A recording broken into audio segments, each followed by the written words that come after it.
네, 그럼 지금부터는 앵커 브리핑으로 넘어가 보도록 하겠습니다. 우리 신중호 앵커님께서 오늘 주목하고 계시는 첫 번째 소식은 무엇일까요?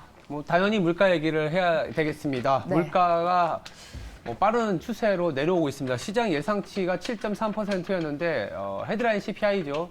7.1%까지 내려오면서 사실 나스닥 같은 경우에는 이 미 선물 시장에서는 3%까지 급등했었던 부분이었는데 이 보기 좋게 상승은 했지만 물론 1% 상승으로는 이제 유지가 됐지만 이 정강 후약의 모습을 보여줬거든요. 일단 물가 안에서의 핵심 차트, 핵심 내용을 말씀드리면 일단 쉘터라고 하죠. 주거 비용이 빠르게 내려오고 있습니다. 11월 CPI가 이렇게 좀 서프라이즈, 즉 예상보다 둔화폭이 커졌던 거는 이 주거 비용이 드디어 내려오기 시작했다라는 부분이고, 더불어서 중고차 가격의 어떤 하락세가 5달 연속 하락 추세를 보이고 있습니다. 전월 대비 3% 가까이 하락한 부분이 반영이 됐기 때문에 아마도 이제 11월이 아니라 12월도 그러면 내년 1월에 나오는 물가 지표도 더 하락하지 않겠냐라는 게 시장의 예상이긴 합니다.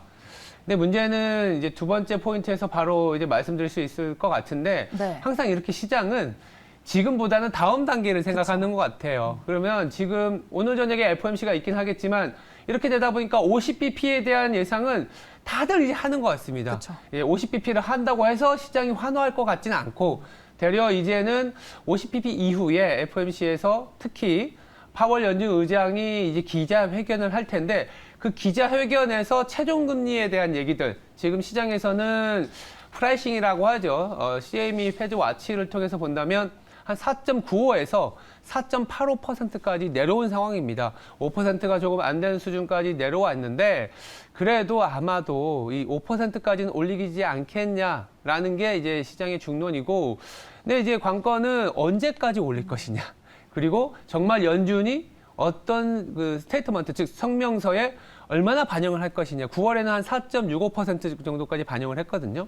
그러면 한 예상컨대 한 4.95나 5%까지는 올려놓지 않겠냐라는 생각은 드는데 컨센서스에 부합할 것 같지만 그래도 워낙 큰 이벤트가 올해 마지막 달에 있기 때문에 그 부분을 좀 확인하고 가자라는 관망 심리가 오늘은 조금 짙었던 것 같습니다. 네, 확실히 이제 인플레이션이 좀 둔화됐다라는 점들이 이제 지표로 좀 확인되면서 네. 이제 시장의 눈은 그렇다면 최종 금리 얼마일지에 쏠리고 있는데 네. 그렇다면 마지막으로 우리 시장에 미칠 영향도 한번 짚어볼까요? 마지막 이슈 한번 짚어보도록 네, 할게요. 마지막 이슈는 뭐 이렇게 보시면 아시겠지만 2,400과 4,000이라고 제가 적어놨는데요. 네. 2,400은 코스피 지수를 말씀드리는 거고 4,000은 이제 S&P 지수입니다. 공교롭게도 우리 증시도 그렇지만 미국 증시도 200일선을 앞두고 좀 주춤되는 모습을 보여주고 있어요. 근데 뭐 200일선이 그렇게 중요한 뭐 이평선이냐라고 얘기할 수 있겠지만 그 수준이 밸류에이션상 뭔가 목에 차는 느낌이 좀 강한 지수대라는 거죠.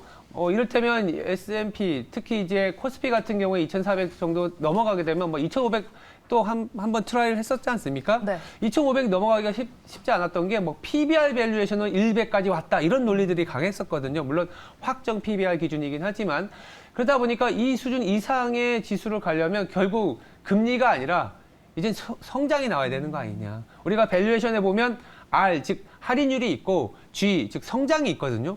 R에 의한 하락폭은 이제 다 왔어. 근데 앞으로는 그럼 G, 실적이 얼마나 나올 건데 실적은 더 나빠지는 거 아니냐라는 얘기들이 나오다 보니까 상단을 더 뚫고 가지가 못하는 거죠. 그래서 2,400에서 조금 뭐 100포인트만 올라가도 좀 막히는 시장이고 또 반대로 이제 실적에 대한 이제 선반영은 많이 했고 밸류에이션을 보면 2,150에서 2,200이 되면 사실 극단적인 금융위기 수준까지도 내려갔었던 거거든요. 그것도 또 아닌 거예요. 그래서 좋게 보면 하방도 좀 단단해졌다.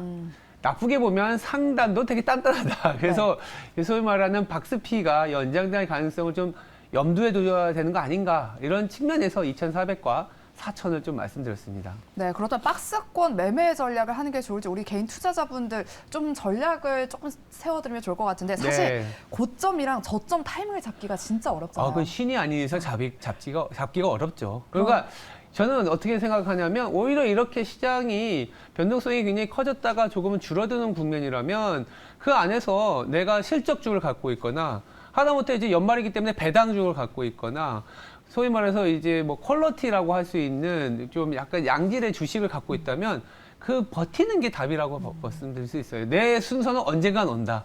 예, 그래서 시장이 올라가서 매매하고 내려가서 팔고 이런 장세에서는 시장은 그대로인데 내 계좌만 녹아날 수가 있기 때문에 조금 괜찮은 주식을 갖고 기다리는 것도 답이다라는 말씀을 좀 드릴 수 있을 것 같습니다. 네, 잘 들었습니다. 짚어주신 포인트들 잘 유념하셔서 시장 대응까지 한번 이어가 보시기 바랍니다. 네, 지금까지 그러면 앵커 브리핑 여기서 마치도록 하겠고요. 더 자세한 인사이트는 이어지는 순서 통해서 들어보도록 하겠습니다.